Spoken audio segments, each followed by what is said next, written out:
কিভাবে একটি স্বৈরাচারী সরকার এদেশের নিরীহ মানুষের উপরে নির্বিচারে গুলি চালিয়ে হত্যা করেছে।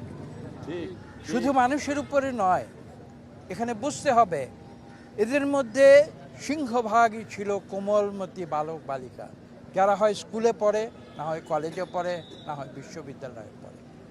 আমি আজকে একটি ছেলেকে এখানে হসপিটালে, তার সঙ্গে কথা হয়েছে, সে ক্লাস 10-এর ছাত্র, বাগেরহাট। তার কি করুণ অবস্থা!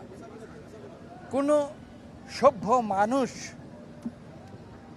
নিরীহ ছাত্রছাত্রীদের উপরে এ ধরনের নির্যাতন করতে পারে, সেটা কল্পনাতীত।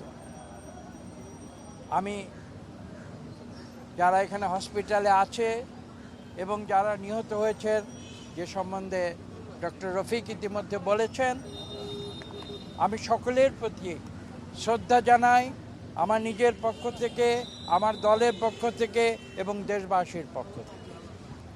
তারা দেশের জন্য যা করেছে সেটা শুধু বাংলাদেশের ইতিহাসে নয়, আমি বিশ্বাস করি বিশ্বের ইতিহাসে লেখা থাকবে। ঠিক, ছাত্র জনতা তারা প্রমাণ করেছে যে কোনো অন্যায় করে পার পাওয়া যায় না। ঠিক, কোনো স্বৈরাচারী সরকার চিরদিন মানুষের বুকে চেপে থাকতে পারে না। একদিন না একদিন তাকে বিদায় নিতেই হবে, এবং সেই সত্যকে বাংলাদেশের ছাত্র সমাজ পুনঃপ্রতিষ্ঠা করে। আমি তাদের প্রতি সম্মান জানাই এবং শ্রদ্ধা জানাই।